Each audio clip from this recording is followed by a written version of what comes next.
Magnéto présente Sur parole. Pensez tout haut.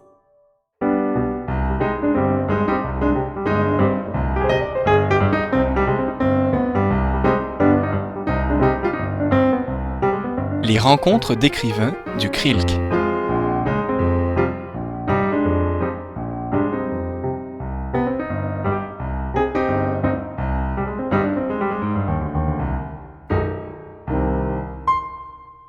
Bonjour à toutes et à tous. Je suis Marie-Hélène Constant et j'étudie au doctorat en littérature québécoise à l'Université de Montréal. C'est moi qui vais assurer l'animation de cette 4e rencontre d'écrivaines et d'écrivains du CRILC de la saison 2017-2018. Cette année, les rencontres mettent à l'honneur le théâtre, ou plus particulièrement la face cachée de cet art, c'est-à-dire le travail des dramaturges, peu connu et souvent dans l'ombre de celui des comédiennes et des comédiens, tout comme celui des metteurs en scène d'ailleurs. Ce sont donc ces complicités hors et en scène que nous aborderons aujourd'hui avec l'auteur Étienne Lepage et la metteur en scène Catherine Vidal. Étienne Lepage est diplômé de l'École nationale de théâtre du Canada. Il est l'auteur de plusieurs pièces remarquées, dont Rouge-Gueule, L'enclos de l'éléphant, Robin et Marion, La logique du pire et Toccate et fugue. Il écrit aussi pour le théâtre jeunesse, dont la pièce Le cœur en hiver, qui a reçu le prix Louise Lahaye en 2016. Catherine Vidal, quant à elle, est diplômée du Conservatoire d'art dramatique de Montréal en interprétation et se consacre aujourd'hui à la mise en scène. Elle a reçu le prix de l'Association québécoise des critiques de théâtre en 2013 pour la mise en scène de la pièce Des couteaux dans les poules de David Harrouer. Avec Étienne Lepage, elle présente en ce moment au Théâtre du Nouveau Monde une adaptation du roman L'Idiot de Dostoïevski.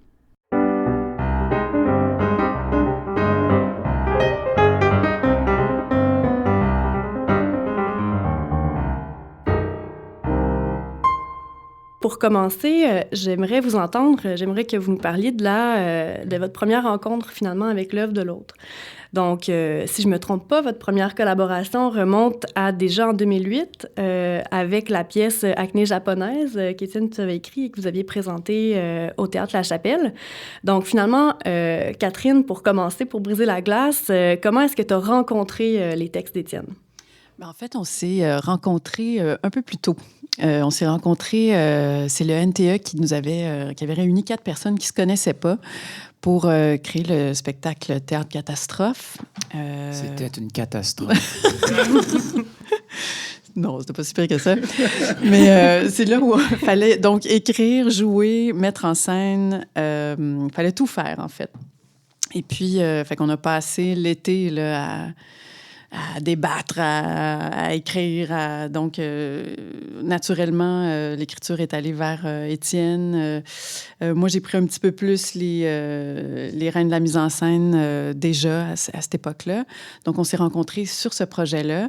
Puis, à la suite de cette rencontre-là, nous deux, peut-être que ça a cliqué un petit peu plus que les deux autres. Et donc, c'était au moment où tu étais, toi, à l'école?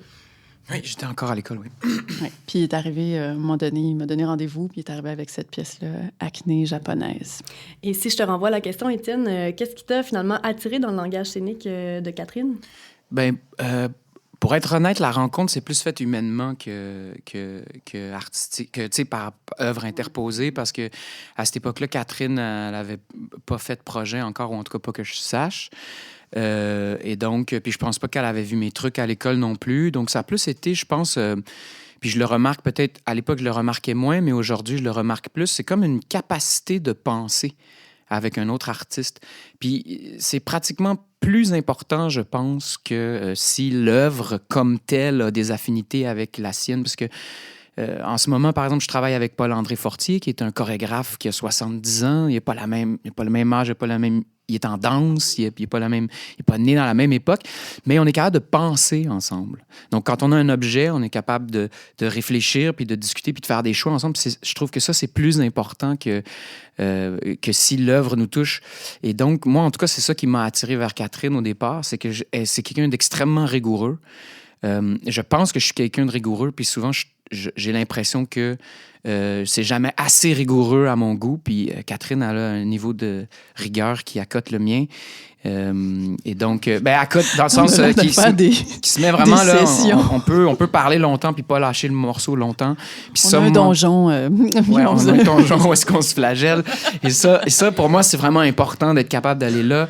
Puis c'est ça que je trouve qui arrive pas souvent. Donc, quand je suis sorti de l'École nationale, j'avais pas rencontré là-bas de metteur en scène qui me renvoyait ça.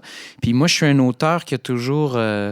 en fait, avant de rentrer à l'École nationale, je faisais mes projets. J'avais créé des spectacles, puis j'y mettais en scène. Et donc, je suis pas quelqu'un qui a grandi dans l'écriture de son côté en imaginant que l'écriture, c'est une affaire que je fais de mon bord puis que je confie à quelqu'un, puis je m'en vais, puis je disparais, puis quand je reviens, c'est la première. Et donc, j'ai toujours eu cette intuition-là. Donc, après ça, quand j'avais envie de faire des projets, avec Catherine, tu sais, c'est pas elle toute seule qui a décidé de monter ça. On l'a fait ensemble, on s'est inscrit au Fringe, on a fait, tu sais.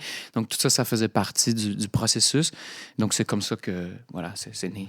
Puis justement, la façon que vous parlez un peu, les deux, de votre première expérience au NTA, il y a quelque chose d'un peu peut-être de l'atelier. Donc, ce que j'entends, c'est que les rôles sont beaucoup moins rigides, en fait, que la question de l'auteur et du metteur en scène ou de la metteur en scène. Donc, j'aimerais peut-être vous entendre aussi sur votre façon de travailler ensemble, parce que c'est très collaboratif. Donc, est-ce que vous avez une méthode par rapport, si on prend l'Idiot, par exemple, projet sur lequel vous travaillez en ce moment? En fait, ça reste quand même... Étienne a écrit tous les mots de l'Idiot. Je pense qu'il y a... C'est un métier... Moi, je trouve que c'est un métier qui se voit lui-même, là, d'être écrivain. Je pense la même chose pour la mise en scène. Je pense la même chose pour le métier de comédien, tout ça. Mais il y a cette espèce de collaboration, de collégialité, mais avec des capitaines à chaque poste. Au niveau de la mise en scène, il faut arriver à maintenir le cap des idées de tout le monde, des conceptions de tout le monde vers la même direction pour pas que ça devienne une pizza. Mais bon, mais autant dans la mise en scène, je pense qu'Étienne... il y a eu cette place-là. Autant, moi aussi, je pense, dans l'écriture, je m'en suis mêlée au niveau dramaturgique, peut-être. Je pense qu'on n'y serait peut-être pas arrivé si on était vraiment resté à nos postes de façon hermétique. Ça doit être quand même assez différent à partir du moment où, si par exemple, tu travailles sur des textes d'auteurs que tu côtoies pas, qu'est-ce que tu dirais, en fait, sur cette distinction-là? Est-ce que... Ben oui, je suis ton seul auteur vivant. C'est vrai. Tu travailles souvent c'est ça, avec des gens qui sont loin de toi, avec des... c'est justement profiter d'un auteur vivant, en plus qui peut être en salle de répétition jusqu'à la toute fin, là, à la première médiatique. Donc, jeudi dernier, on a continué à couper, à modifier des choses, même au niveau de la mise en place, tout ça. Donc, oui, c'est juste un plus, en fait. Parce que d'avoir l'auteur à côté de soi pour vraiment sculpter à même la scène, faut savoir qu'on n'a pas un grand temps d'entrée en salle au Théâtre du Nouveau Monde. C'est assez restreint, donc plus il y a de cerveau connecté à l'objet... Tout ce qu'on pouvait préparer d'avance, là... Oui, c'est sûr qu'on a eu des gains là-dessus. Là. Mais on n'a pas vraiment de technique, par exemple. C'est-à-dire que chaque projet était tellement différent. Quand on a fait Acné japonaise, par exemple, c'était une pièce un peu... c'était comme... c'est une pièce qui rigolait des clichés japonais. Donc, c'était comme... J'avais fait à semblant que j'étais une auteure japonaise, puis que c'était une auteure japonaise qui avait écrit ça, puis j'y avais inventé une biographie. Puis là, tu sais, je m'étais amusé avec ça. Puis je l'ai donné à Catherine, c'était écrit. Après, je pense qu'il y a eu des questions sur le niveau de langue, parce que c'est toujours un enjeu. Des fois, moi, j'écris en normatif, puis là, on se demande pourquoi. Puis là, Acné japonaise, c'était des morceaux, puis là, il y avait des morceaux qui étaient en québécois, pas d'autres, puis là, on se demandait pourquoi. Puis là, j'ai réécrit des trucs en fonction de ça, mais sinon, c'était une pièce comme ça. Robin et Marion aussi. Robin et Marion aussi, c'est une pièce qui est tombée comme ça. Après ça, quand on a fait Le cœur en hiver, c'est Catherine qui m'a dit, l'idée, c'est pour jeune public, de la marionnette. Moi, j'ai envie du conte de Andersen, La Reine des Neiges. qu'est-ce que tu fais avec ça? Puis bon, je veux dire, aussi génial soit Anderson, c'est quand même juste un conte de 6 pages. Fait que ça va, là, tu sais, je suis parti, je me suis fait mon idée, j'ai écrit une première version, puis après, j'ai eu une autre idée pour le style que j'ai mélangé avec mon premier jet, puis là, ça a fait un truc qui est sorti assez vite quand même. Après ça, l'idiot, c'était un autre... c'était une autre paire de manches. Puis là, ben en fait, comme on le savait qu'on allait faire du travail de... en fait, le projet, il vient de Catherine. C'est Catherine qui a été invitée au TNM. Puis c'est Catherine qui a dit « J'aimerais ça faire l'idiot, puis j'aimerais ça que ce soit le faire avec Étienne. » Et donc, puis Catherine m'a dit « Ben, je veux qu'on fasse ça, mais je veux qu'il y ait déjà des soucis de mise en scène. Je veux pas que ça parte juste d'un bord de l'écriture, parce que effectivement, l'écriture, ça peut être très directif. Il y a déjà une sorte de mise en scène, ou en tout cas, des possibles de mise en scène qui sont induits par une écriture. Il y a des écritures très ouvertes, mais il y en a qui sont quand même, tu sais, qui te forcent un peu à des trucs. Catherine voulait quand même pas se retrouver avec une affaire qui lui bloquait les mains. Donc, on a parlé longtemps d'avance, 6 mois avant que j'écrive, sur c'est quoi ce roman, qu'est-ce que ça veut dire, qu'est-ce qu'on peut faire, pourquoi on le ferait aujourd'hui, hein, toutes ces questions-là. Puis ensuite, évidemment, il faut abandonner des affaires, c'est-à-dire que quand tu commences à écrire, tu sais que tu n'écris pas ce que tu veux, tu écris ce que tu peux. Donc là, il y a des choses qui sortent, puis à un moment donné, ces choses-là, ils dictent des trucs que tu n'as pas nécessairement choisis, que tu aimes ou que tu n'aimes pas. Puis là, ben, tu dois apprendre à les aimer. Ou, bon, enfin, donc là, il y a toute la réalité du concret qui nous dépasse à un certain moment.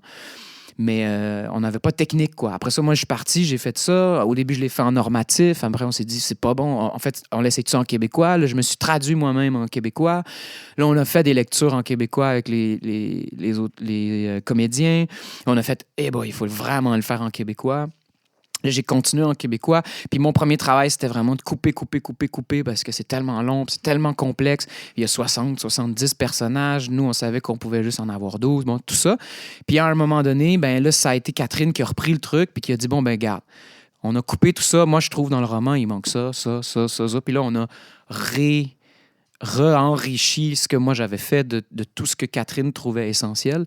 Et peut-être juste en terminant, ce qui, je pense, est sorti, mais c'était pas... on n'en prend pas le crédit, je pense qu'on n'a pas inventé ça, ça s'est découvert en chemin. C'est qu'après, on est devenu, je trouve, comme une paire de lunettes ou une paire d'yeux. C'est-à-dire que juste une personne, son œil sur Dostoïevski, sur l'idiot, sur comment en faire du théâtre, ça pourrait devenir unidimensionnel, plaquer un discours, plaquer un propos. Puis quand on lit Dostoïevski, tout le monde a sa scène fétiche, son personnage dont il est amoureux, sa conception du propos, son affaire comme ça. Puis ben, le fait qu'on soit deux, puis que Catherine rentre aussi loin dans la réflexion et les choix qui sont faits pour l'adaptation, ça fait que soudainement, ben, quand on était d'accord, OK. Quand on n'était pas d'accord, ça prenait un débat. Et même, beaucoup de choses sont restées en suspens.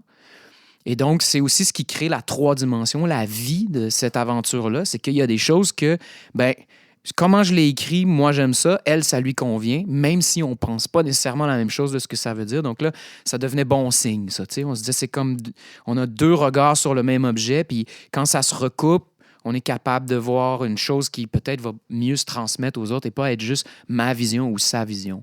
Mais ça, c'est vraiment, je dirais... comme en forgeant qu'on devient forgeron. Là. C'était pas un plan d'attaque. Là. J'aimerais ça revenir plus tard, en fait, sur la question de la collaboration. Je pense notamment à ton travail avec Frédéric Gravel.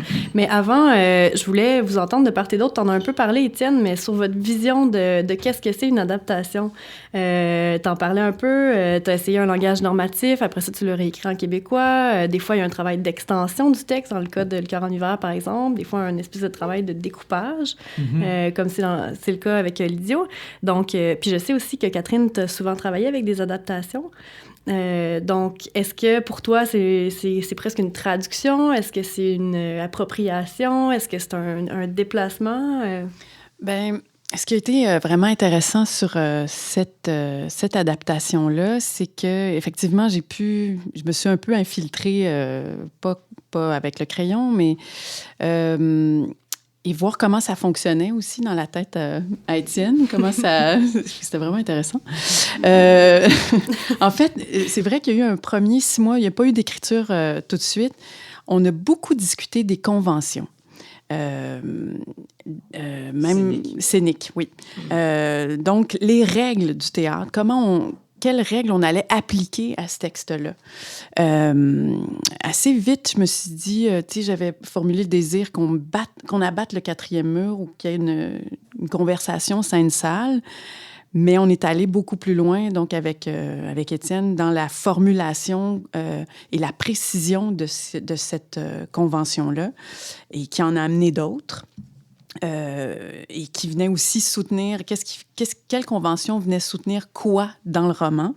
Alors, ça a été vraiment, pour moi, c'est de trouver l'écrin, ou en tout cas, par où le prendre le texte pour que ça devienne pas essentiel au théâtre, mais qu'on n'ait pas l'impression que c'est un texte qui peut exister en dehors d'une scène. Une certaine propriété, finalement, Ouais. Comme de l'événement ou de la présentation, là, du spectacle, finalement. C'est ça, tout à fait. De changer. Il y a les règles du roman, il y a et qui sont pas si... je trouve pas qu'on peut juste les transposer directement sur scène.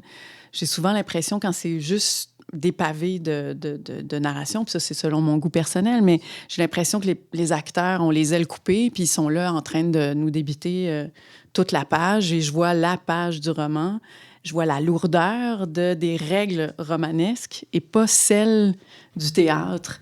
Donc, ça a été... Quelles seraient ces règles-là pour toi, du théâtre, en fait? Bien, en fait, on revient souvent à la base, c'est les conflits, les relations, les personnages, tout ça, l'action, l'enchaînement d'actions, tout ça. Donc, ça a été un peu ça, en quelque part. Tu sais, l'idiot, on a retiré la moelle, j'ai l'impression, du texte en gardant l'action, en gardant cet élément-là très important du regard de l'autre sur nous, et donc de l'orgueil, de l'humiliation, tout ça. Donc, comment en arriver à rendre ça scénique? Ça a été, c'est ça, j'ai jamais autant parlé avec quelqu'un avant qu'une écriture se fasse pour qu'effectivement l'ADN de la mise en scène soit déjà inscrite dans le texte. Je dirais aussi c'est très complexe comme question parce qu'il y a beaucoup de sortes d'écriture. Quand Catherine a fait Le Grand Cahier, par exemple, c'est une écriture qui est effectivement littéraire, mais qui est déjà presque théâtrale. Ouais. Puis il y a des écritures qui sont beaucoup plus, je dirais, psychologiques peut-être, comme je pense que Tolstoï à la scène, ce que ça exige pour que ce soit pas ennuyant, exige de vraiment scraper beaucoup de ce qu'il a fait puis inventer beaucoup, tu sais. Puis là, après ça, ça devient des choix. Puis il n'y a pas nécessairement une bonne manière, tu sais. Par exemple, quand on a commencé le travail sur l'idiot, on est allé voir d'autres formes d'adaptation qui avaient été faites. Puis là, on a découvert qu'il y a des gens qui ont vraiment été très sages, qui ont essayé comme un compte-rendu du roman. Fait que on prend tous les endroits où il y a du dialogue, puis on redonne ça, puis bon, ce genre d'affaires-là.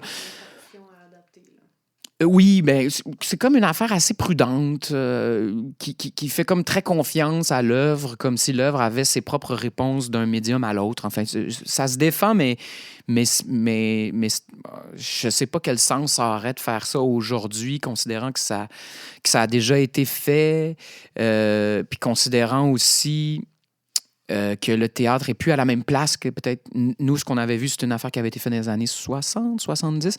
Le théâtre est peut-être rendu plus dans le style maintenant, donc ça aurait peut-être été étrange. Oui.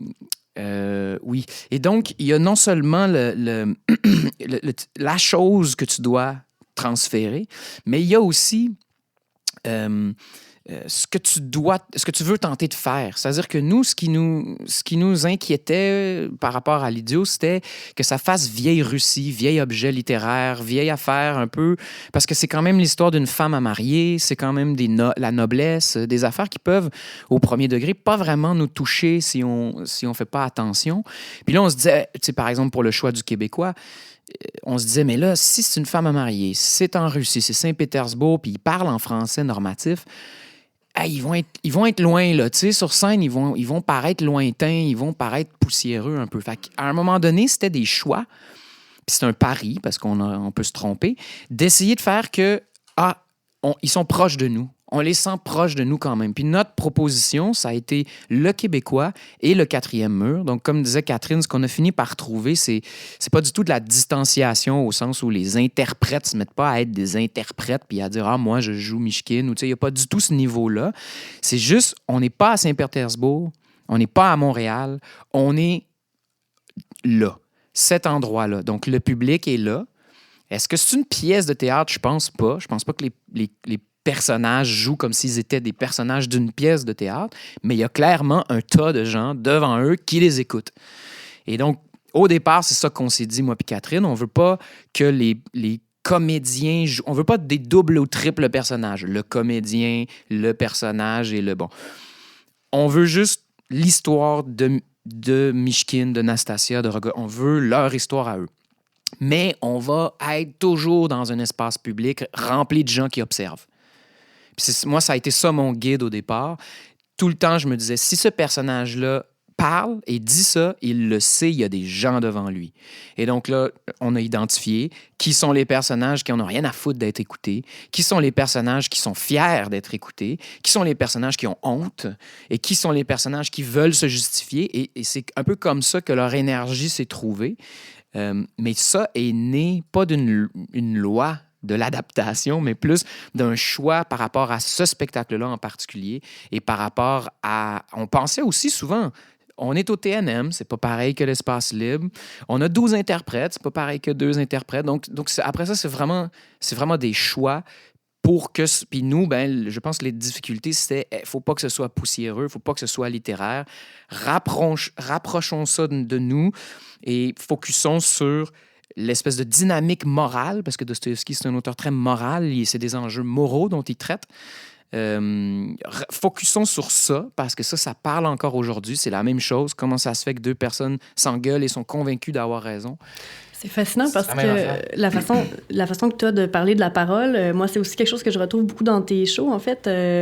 Les personnages qui se retrouvent finalement un peu hors temps, hors lieu, mais devant nous, devant le public. Il y a comme une espèce de fascination, j'ai l'impression, pour ce rapport-là. Hein. Ça fait quand même un théâtre ou des pièces qui sont excessivement particulières dans leur... c'est ça, dans leur réception, hein, dans le rapport au public. C'est la harangue. C'est-à-dire parler dans un espace public. Et donc, c'est pas pareil que être dans l'intimité, c'est pas pareil que être non plus dans un contexte très spécifique de prise de parole, comme dans un média ou dans un... La harangue, c'est vraiment dans l'espace public. Donc, normalement, n'importe qui peut venir s'en emparer et n'importe qui peut être là à écouter. C'est quelque chose qui est... je sais pas d'où ça me vient, mais c'est quelque chose qu'un de mes amis qui connaît bien la Grèce antique il me revient souvent avec ces concepts-là parce qu'il dit que c'était des mécaniques sociales plus utilisées à l'époque, à l'âge d'or d'Athènes, par exemple, en moins 400, je dirais, moins 300, où est-ce que là, il y a des espaces, il y a des agoras, des endroits où vraiment les gens peuvent venir parler. Les procès étaient en plein air aussi, puis on pouvait s'engueuler, puis ça faisait partie d'une sorte d'hygiène publique. Mais là, bon, ça, on n'embarquerai pas là-dedans. Je poserai la question à la fin. De ça, mais, tout ça pour dire que je ne sais pas pourquoi, mais ça me parle beaucoup parce que je trouve que ça crée une théâtralité. Je ne m'intéresse pas beaucoup au naturalisme au théâtre, au sens de... aux mœurs au théâtre, au sens de « on va faire une cuisine ». Tu sais, moi, quand je vois une cuisine sur scène, je suis comme « Mon Dieu, pourquoi vous faites ça? Le théâtre est tellement poche pour faire ça depuis que la télé existe, tu sais. Tu mets une caméra dans un salon, puis c'est tellement crédible. Pourquoi tu fais un salon sur scène? C'est tellement... Ben, je retrouve ça aussi... Ça, c'est mon éditorial personnel. Je retrouve ça aussi dans un autre type de public, hein, dans le Cœur en hiver, avec le théâtre de l'œil, le rapport à la marionnette, le rapport aux lieux qui sont pas tout à fait définis de la même façon sur scène, une espèce d'espace un peu plus imaginaire. J'aimerais t'entendre peut-être, Catherine, sur ce public-là. Donc, quel choix est-ce que tu as fait pour le jeune public? Est-ce que c'est une considération même? Parce que je pense qu'on peut faire complètement du théâtre pour jeune public sans faire une mise en scène adressée exclusivement à un type de spectateur, disons, là. En fait, je vais reprendre peut-être les mots d'André Laliberté, le directeur du Théâtre de l'Œil. peut-être aussi parce que j'ai moi-même une enfant déjà maintenant, là, je considère quand même important de leur donner, avoir une œuvre où elle n'est pas pessimiste, où on ne leur donne pas nos constats d'échecs ou qu'il y ait une fin ouverte et lumineuse, ou en tout cas qu'il y ait un certain espoir, parce qu'ils sont tout petits, là, ils ont tout à faire, puis c'est comme si on leur coupait les ailes. Rappelle-moi, c'était à la Maison Théâtre, c'était pour quel âge? C'était pour 5 à 7 ans. 5 à 7 ans. Oui. Donc, il y avait quand même cette... et en même temps, ne pas les prendre pour du monde qui... je veux dire, les fins Walt Disney non plus. C'est pas non plus d'aller à cet extrême-là, que tout s'arrange et que le bon gagne toujours, tout ça, mais qu'il y ait une réflexion et qu'il y ait cette fin ouverte-là, parce qu'on a une fin particulière pour le cœur en hiver.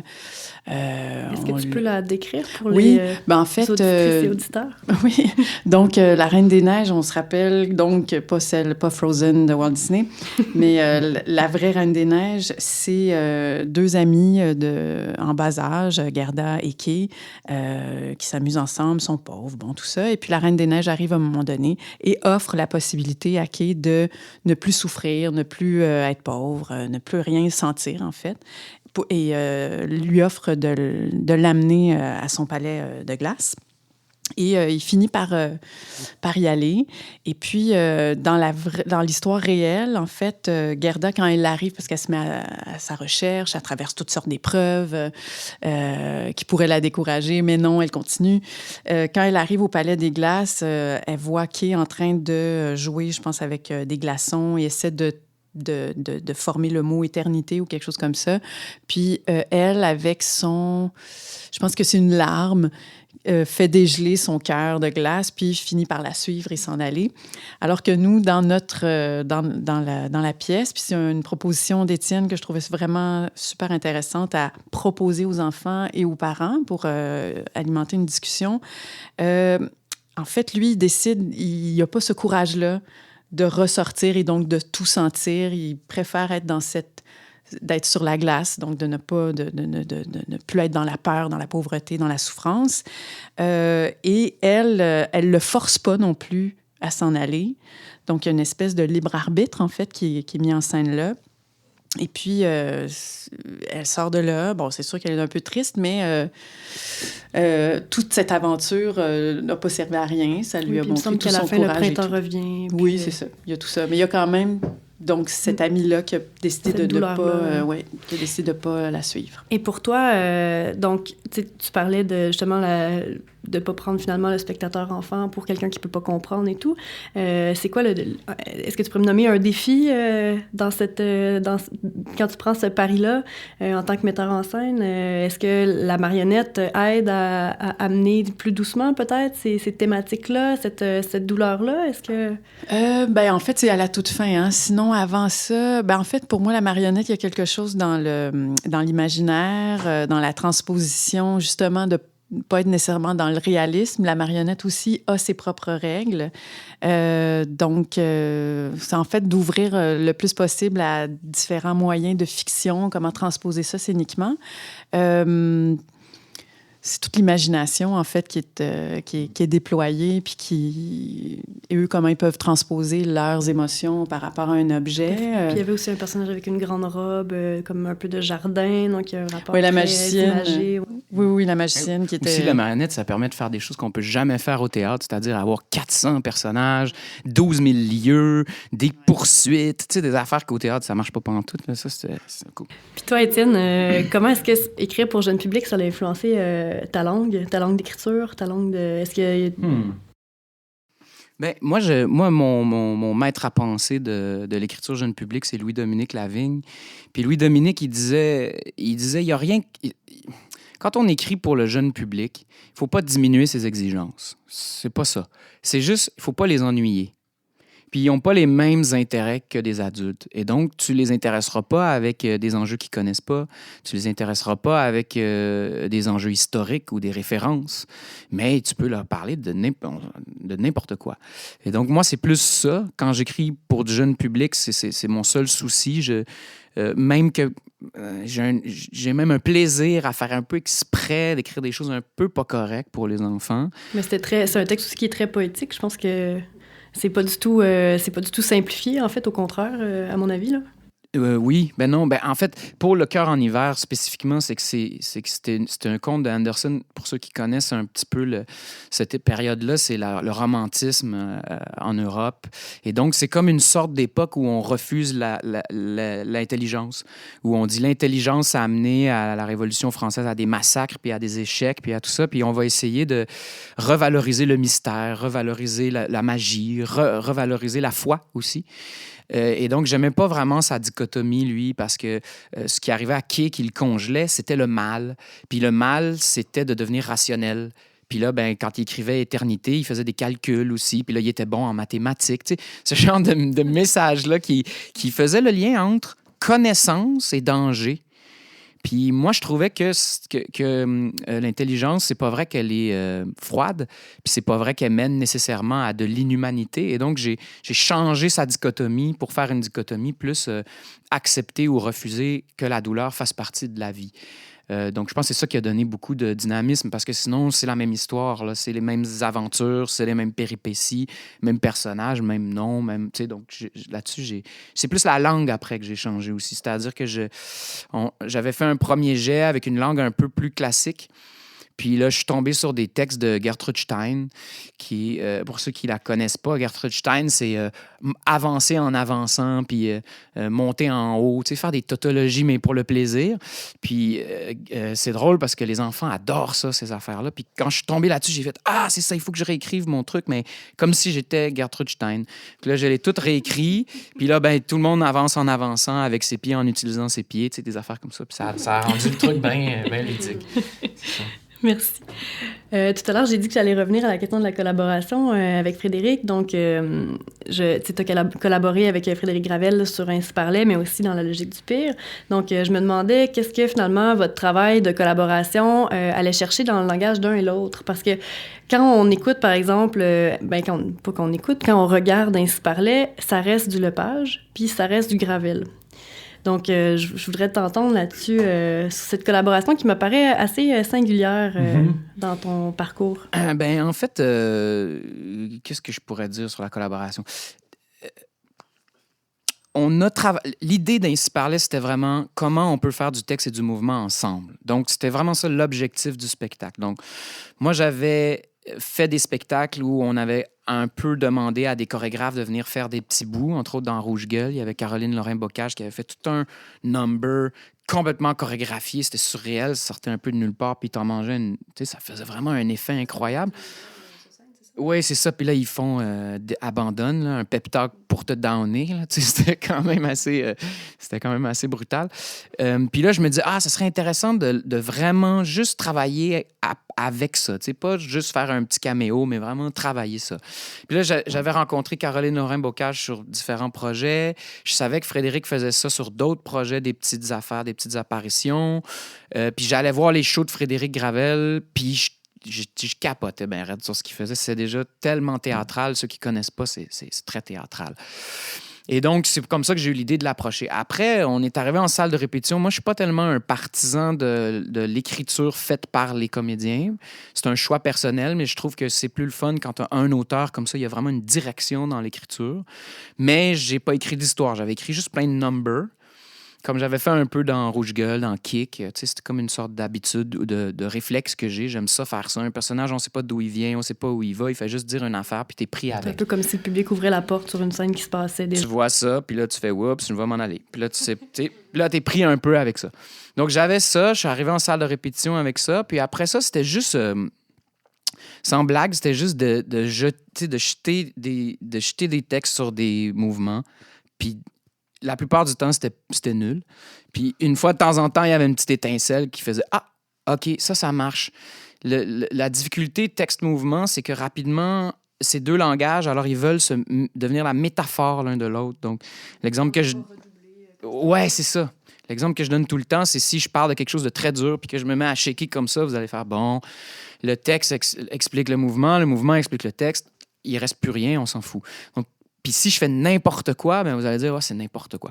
Donc, comment trouver juste le petit geste qui fait, ça fait quelque chose, ça me parle, mais ça m'explique rien, tu sais. Donc, c'est très long, puis c'est de l'essai-erreur. Donc, tu jettes des affaires les unes sur les autres, puis de temps en temps, il y a des petites affaires qui ça marche, puis c'est comme ça que le spectacle s'est construit. Et donc, avec Frédéric, la collaboration, c'était ça, c'était d'être à deux en salle de spectacle. Après, Frédéric, c'est un être très différent de Catherine. C'est quelqu'un de très particulier. Tu m'étonnes. Moi, je suis quelqu'un qui se prépare beaucoup, qui amène plein d'idées. Frédéric, c'est quelqu'un de très intuitif. Donc, on arrivait en salle de répétition, j'avais 10 000 affaires à faire essayer, puis Frédéric, lui, il n'avait rien préparé. Sauf que moi, dès que j'essaie un truc, après, je choke. Je fais comme, ah merde, qu'est-ce qu'on fait avec ça? Puis là, j'ai besoin d'aller me coucher, puis de dormir, puis de, tu sais, tout ça. Lui, dès qu'il voit un truc, il est comme, ah non, ça lui donne tout de suite des idées. Donc là-dessus, on s'est complété. Puis je pense que l'astuce, parce que je pense que n'importe qui peut faire des collaborations, l'astuce, c'est vraiment de ne pas être territorial. Dans un contexte comme l'Idiot, c'est important parce qu'on a des rôles, mais dans un contexte comme Ainsi parlait, c'est plus flou. Puis moi, je pouvais construire un truc pendant 10 heures que Frédéric démolissait la répétition d'après, puis il n'y avait pas de souci, et vice-versa. Puis ça a fait que, justement, je pense que le truc a peut-être pris un peu la saveur de nous deux parce qu'il n'y avait pas de territoire. Moi, je faisais des chorégraphies. Lui, il trouvait ça drôle parce que c'est pas des affaires qu'il aurait eu comme idée parce que lui, il est chorégraphe, tu sais. Puis moi, je suis pas. Je fais des affaires. Puis il est comme, ah oui, OK. Puis lui, il rentrait dans mes textes, puis il disait, t'expliques trop. Puis tu sais, fait que c'est une sorte d'espace bien ouvert. Puis là, comme je disais tout à l'heure, c'est vraiment la possibilité de penser avec quelqu'un qui fait que ça marche ou pas. C'est vraiment ça. Moi, j'ai pas cherché à me ressembler dans ce projet-là. Puis je pense pas que Fred non plus a cherché à garder sa griffe ou sa personnalité. Tu sais, on a avancé, puis ça a donné ce que ça a donné. Tu sais. Puis on parle de la chorégraphie, du rapport au corps, au mouvement et tout. Dirais-tu, Catherine, que ton background de comédienne influence en ce sens-là ton rapport au corps sur scène? Est-ce que tu as l'impression que c'est des... Bien forcément, mais est-ce que c'est quelque chose qui est conscient ou avec lequel tu travailles? Bien, en fait, c'est la conscience que la transmission d'énergie, en fait. C'est peut-être aussi pour ça que je m'en vais pas nécessairement vers des textes plus réalistes. J'aime l'explosion, j'aime la voix portée, j'aime... comme quand on va voir des shows de musique classique puis qu'on est traversé par l'instrument qui est là live et pas par un CD, mais par un violoncelle. On le sent jusque... C'est tout ici, là, au niveau du cœur, au niveau du torse, on sent les vibrations. J'aime que le théâtre fasse ça aussi. Donc, nécessairement par la voix, par la physicalité de la mise en scène. Là, tu vois, je trouve, dans l'Idiot, j'ai été un peu moins physique. Parce que c'était un texte qui le demandait un peu moins. Mais par contre, au niveau de toutes les conceptions, j'appelle les crayons du théâtre, je trouve que tout le monde a existé, tout le monde existe pleinement. Tu sais, on entend la voix d'Étienne à travers celle de Dostoïevski, on voit les éclairages d'Alexandre, c'est magnifié, il a magnifié la scène. C'est ça, tous les départements sont... je trouve ils respirent beaucoup. Le jeu, les comédiens sont tous là entièrement. La musique, il y a des moments où on est vraiment porté par la conception de la musique. Les costumes, on n'arrête pas d'en parler. C'est très flamboyant. Il y a toutes ces idées-là. Donc, c'est d'arriver à ouvrir le plus possible ces petits espaces-là qui peuvent justement paraître très petits, mais c'est un peu le rôle du metteur en scène d'arriver à ce que tout le monde fasse bien éclore. Oui. Puis ça, je trouve que là-dessus, en tout cas, il est bien arrivé. Puis depuis tantôt, là, il nous reste pas beaucoup de temps, donc je vais poser quand même une grosse question. Mais depuis tout à l'heure, on parle du public, on parle de l'effet aussi qu'on recherche, tout ça. Mais d'après vous, est-ce qu'il y a... En fait, quelle responsabilité a le public au théâtre ou devant vos shows, en fait? Est-ce qu'il y en a une? Et si oui, Pas notre responsabilité, Non, la non, responsabilité du public. Tout à fait. Responsabilité du public. Responsabilité du public. Il y a une super belle citation sur le palais de Chaillot à Paris, au Trocadéro. C'est écrit toi qui passes, blablabla, je paraphrase, ami n'entre pas sans désir. Je ne sais pas exactement jusqu'où on doit prendre cette citation à la lettre, mais pour moi, il y a quelque chose là qui est important dans la responsabilité du public, c'est-à-dire il y a dans les propositions artistiques des défis, des challenges, des difficultés. Ça peut être des objets complexes, ça peut être des objets faciles, mais des fois difficiles. Puis je pense que le public que je préfère, que j'aimerais, tu sais, le public que j'aimerais que tout le monde soit, c'est cette personne qui entre avec un désir de ça, avec un désir de se confronter à un objet, quitte à pas l'aimer, tu sais. Moi, c'est ça que je trouve le plus difficile dans le métier, c'est sentir que faire venir des gens par rapport voir une affaire, que s'ils aiment pas ça, c'est grave. Puis c'est délicat ce que je dis parce qu'effectivement, on peut pas juste faire chier tout le temps tout le monde.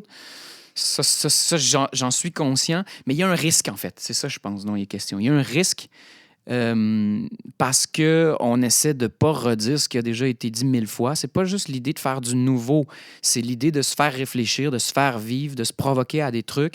Donc, c'est pas du nouveau pour du nouveau. C'est d'essayer d'être juste, d'essayer d'être pertinent. Puis pour ça, on peut se tromper.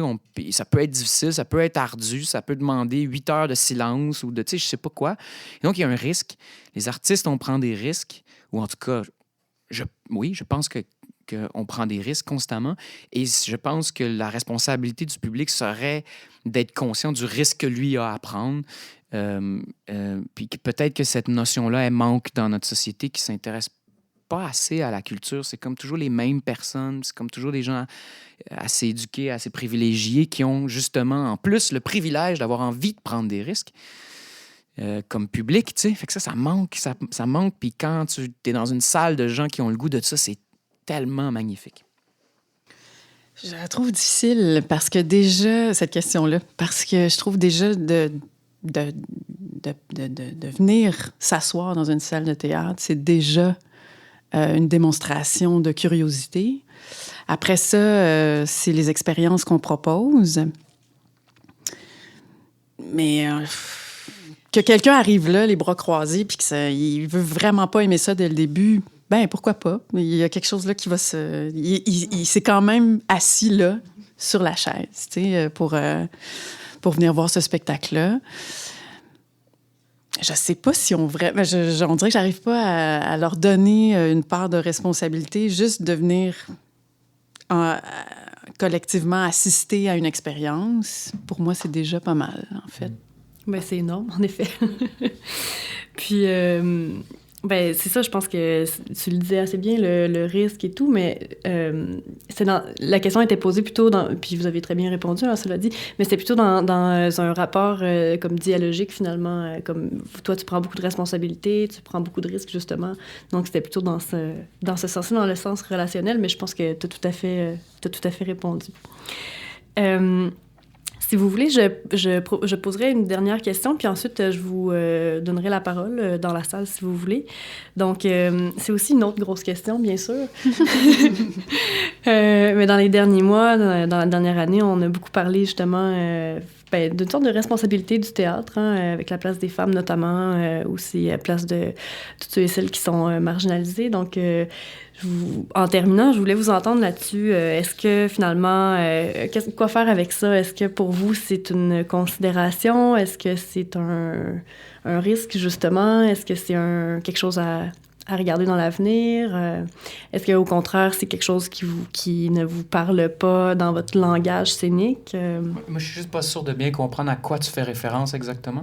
Par exemple, au débat plutôt médiatiques, finalement, autour, par exemple, des comédiens et comédiennes de couleur, par exemple, ou de la place des femmes dans l'industrie.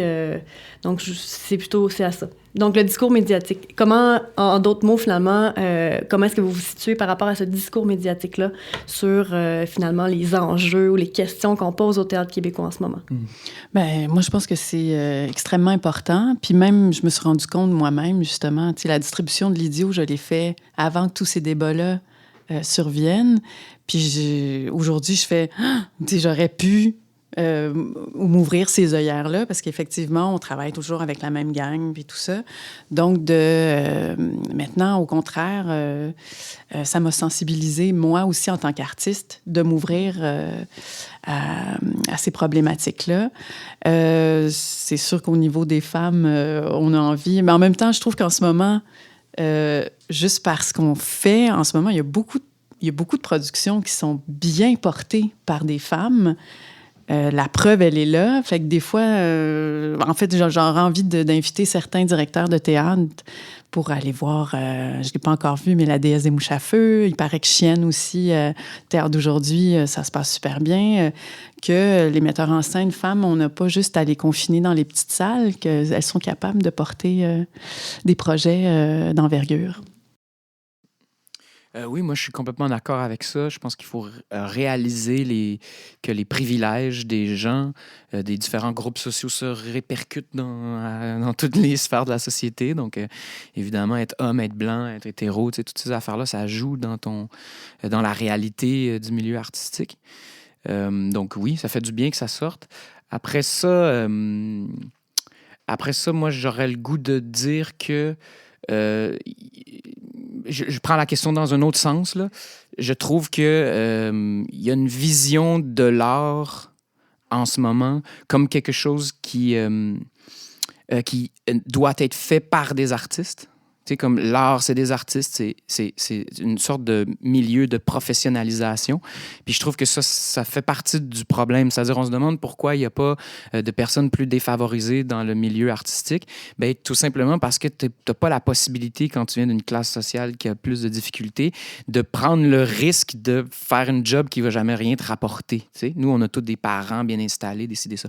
Donc, il y a une réalité qui est beaucoup plus complexe, qui mène à ça, que je pense qu'on ne peut pas nécessairement lutter tout seul, nous, de l'intérieur, dans un petit groupe de privilégiés, oui, mais il y a quand même une réalité beaucoup plus grande, puis qui vient, entre autres, je pense, du fait qu'on considère que l'art doit être fait...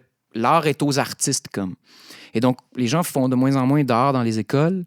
Je ne sais pas si c'est de moins en moins. Il faudrait avoir des statistiques, mais j'entends parler de certains programmes qui ferment. Je sais que les universités se professionnalisent énormément, alors que je pense que l'art, ça devrait être un bien commun. Je pense que ça devrait être même un service public. Je ne mâche pas mes mots. Je crois vraiment ce que je dis en ce moment. Tout le monde devrait en faire tout le temps. Ça devrait être accessible. Ça devrait être gratuit si c'est pas au moins très, très pas cher. Et puis, je veux dire, qu'il y ait une petite gang qui en font, puis qui soit dans l'excellence, puis qu'on les compare les uns avec les autres, ça, c'est une affaire. Peut-être que ça peut exister. Ou enfin, moi, je vais être bien perdu si ça n'existe pas, mais c'est peut-être pas aussi important que de redonner la possibilité à tout le monde de faire de l'art, puis que ça fasse partie de la vie de tout le monde. D'ailleurs, je pense que si les gens comprenaient que l'art, déjà, ils en font tout le temps, puis ils en écoutent. Tu sais, les gens, ils disent non, moi, ça m'intéresse pas l'art. Qui écoute pas de musique, mettons? Tout le monde écoute de la musique. Bien, ça, déjà, ça ferait qu'on serait dans une société beaucoup plus ouverte dans toutes les classes sociales et dans tous les endroits de la société, géographiquement et dans les classes sociales, dans la réalité économique. Ça ferait une société qui est beaucoup plus en phase avec, après ça, bien, les œuvres qu'on peut faire puis les propositions qu'on peut faire de cette manière-là. Donc, service public, je pense. Voilà. Merci. Tu parlais, Étienne, de professionnalisation. Les deux, vous êtes allés dans des conservatoires, un conservatoire, l'École nationale. Donc, est-ce que pour vous, comme cette espèce de, justement, cette professionnalisation, qu'est-ce que ça apporte ou quel est le danger aussi? Tu en parlais, mais qu'est-ce que ça vous a donné à vous dans votre parcours professionnel? Ben, c'est sûr que il il y a des... Comment on peut dire ça? Il y a la réalité du milieu. Le milieu artistique est fait d'une certaine manière. Même s'il y a des aspects des fois décevants, comme un peu cette exclusion qui est faite au reste de la société, puis des fois on est très soumis au financement, puis des fois on est très soumis au box-office. C'est des affaires très violentes. Des fois tu te dis « Wow, je suis condamné à la pauvreté parce que je fais pas des jokes de pète. » C'est un peu dur ça d'apprendre ça, puis tu dois le prendre en compte après quand tu travailles. Malgré tout, c'est un milieu magnifique.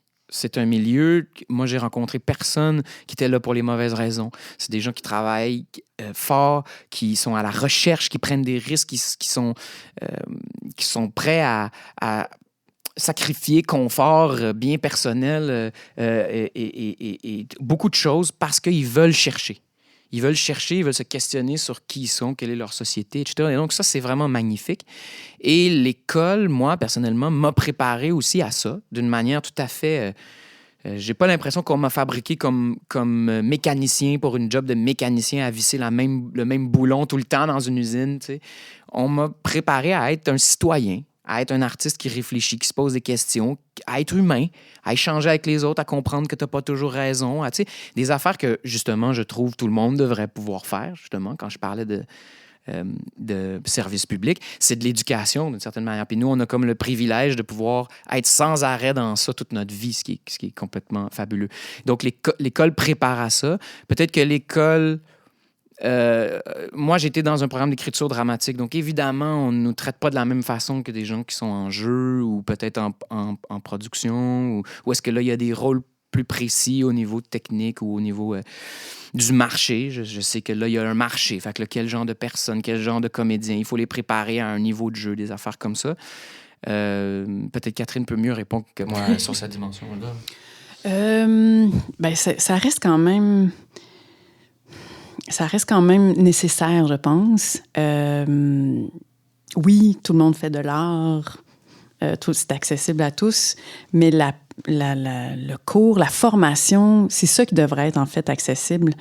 Et je pense pas que c'est une tare d'être formé, parce que de toute façon, chacun fait son école. Il y a plusieurs ressources humaines, plusieurs professeurs qui nous enseignent une façon de jouer, une pensée du jeu.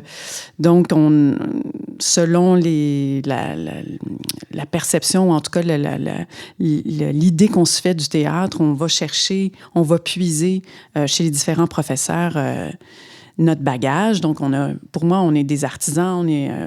Quand je parle de comédiens, on a un baluchon, puis on attrape toutes sortes des trucs ou des façons de voir telle esthétique de jeu et tout ça. Des outils. Donc, pour moi, je pense que oui, ça reste nécessaire parce que c'est quand même...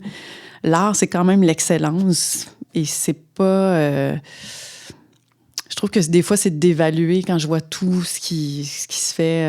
On peut devenir une vedette. C'est comme enlever tout le travail qu'il y a derrière une formation, justement, ou l'expérience de jeu, tout ça.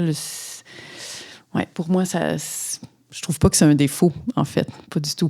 Le défaut, c'est qu'elle n'est pas accessible à tous parce qu'elle est de plus en plus chère, cette formation-là. Moi, à l'époque, au conservatoire, c'était pas encore très cher. On avait des bourses aussi. Moi, contrairement à toi, mes parents n'étaient pas du tout, en fait, aisés. Donc, ça a été vraiment une décision avec la tête de mule que j'avais, là, de vouloir continuer puis tout ça, mais d'aller chercher cette formation-là, oui, elle était importante. Et je me rends compte qu'elle est importante. Pour diriger les acteurs, je pense que c'est une de mes forces aussi, là, de pouvoir comprendre l'intérieur d'un acteur puis de leur donner les mots qui vont évoquer quelque chose pour les amener quelque part. Mais c'est de l'éducation. Donc, que ce soit une école ou une autre, c'est super important d'apprendre des affaires. Puis moi, je dirais que même nous, on a fait une école, puis après, on est chanceux, on peut continuer d'apprendre. On continue. Qu'est-ce qu'on fait à l'école? Ben, on écrit, on met en scène, on joue. Puis qu'est-ce qu'on fait quand on est professionnel? Ben, c'est les mêmes choses. On continue sans arrêt. Fait que pour moi, oui, c'est important. Puis c'est dommage, en fait, que ce soit pas plus accessible que tout le monde puisse pas ait pas la chance de faire ça. Puis aussi, je trouve ce qui est dommage dans l'école, peut-être, c'est de dire aux gens que s'ils ne deviennent pas des professionnels, c'est un échec. Ça, c'est quand même violent pour beaucoup de gens parce qu'il n'y aura pas la place pour tout le monde. On forme beaucoup de gens, puis il n'y a pas la place pour tout le monde au niveau du milieu professionnel. Puis les gens, ils vivent des grosses blessures, alors que pour moi, il y a vraiment la possibilité de considérer que ce que tu as appris là, c'est comme ce que tu as appris en première année. Là. Ça va te servir toute ta vie. Là. Et mes parents sont pas aisés. Non, mais je voulais plus dire des gens qui sont bien installés. Tu sais, quand tu débarques, puis tes parents, ils ont leurs parents, puis leur famille, puis leurs amis. Tu sais, c'est comme une richesse collective. C'est pas nécessairement... Parce qu'effectivement, dans notre milieu, je connais pas grand monde qui est vraiment aisé. Disons stable. Les gens aisés sont au HEC, je pense. Je vous remercie beaucoup d'avoir été présent. Merci beaucoup, Catherine. Merci beaucoup, Étienne. C'était vraiment un plaisir pour moi d'animer cette table ronde. Donc, voilà, merci. Merci beaucoup. Merci.